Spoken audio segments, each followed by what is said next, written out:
ayadoo maalmihii u dambeeyay eedayn loo soo jeedinayay ciidamada dalka Kenya ee ku sugan qaybo kamid ah gobolka Gedo kuwaas oo la sheegay inay duqeymo ay ka geysteen deegaano hoostaga degmada Ceelcadde ay ku waxyeeloobeen dad rayid ah ayaa maanta arrinta waxa ka hadlay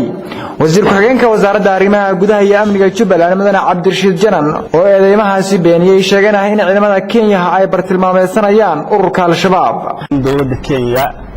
ay samaysay xasuuq ku samaysay dad reer Jubbaland ah ku samaysay qaasatan gobolka Gedo iyo dad reer Gedo ah arintaas arin been ah oo aan sal iyo raad lahayn mana ahan dadka 24 saac arintaas ka hadlahayo oo ama Muqdisho ka hadlahayo ama ka hadlahayo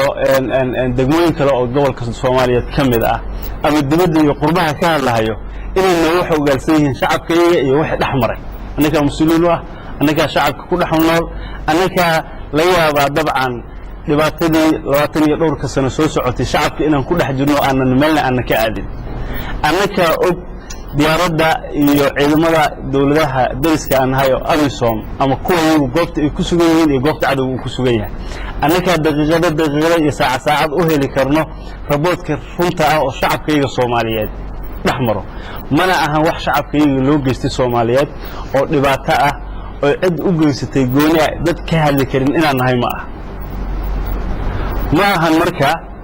in la xajalo dadka reer Gedo ama reer Jubbaland loo qabo inuu oga hadlayo nin Muqdisho joogo ama nin joogo gobol kale ama degmooyin kale oo Soomaaliya kamid ah ama qurbaha jooge waxaan isleeyahay baruurta waxa la jiray baruurta orgi koow waa dad kale oo siyaasadeed iyo ruuxitaan iyo edeb darro iyo gardarro iyo dawlad loola socdo dadka Soomaaliyeed ee ku nool Jubbaland iyo mas'uuliyiintooda dhibaatada ka dhacday cid mas'uuliyadda iska leh waxaan isleeyahay mid aan isweydiinayna ma aha mid cad shabaab baa iska leh cid ku duushay oo meeshii weerartay baa iska leh shacabka qaxay iyo dhibaatada dhacday cid iska leh waa shabaab waa mid aan leeyahay shacabkaygana waxaan rajaynaynaa insha Allah inaan amnigii aan ku difaaci lahayn aan diyaarin doono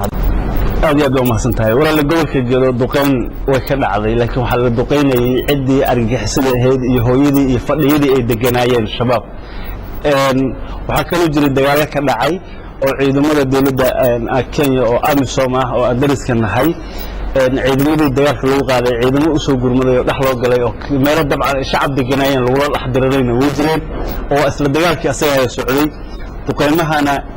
ciidamada Kenya ama dawladda Kenya ay sameeynaysa waxay bartilmaamsanaysay goobo ay argagixisadu joogaan laakiin wax shacab ah oo arintaas ayaga ay wax ku gaareen oo anagu aan leenahay dawladda Kenya dhibaataas u geystay ma jirto hadalka wasiir ku-xigeenka ayaa waxa uu imaanayaa ayadoo maalmihii u dambeeyay ciidamada Kenya lagu eedeynayay inay duqeymaha ay ka wadaan gobolka Gedo ay waxyeello ka soo gaartay dadka rayidka ee ku dhaqan deegaanadaasi Axmed Caydi Diiriye Somali Channel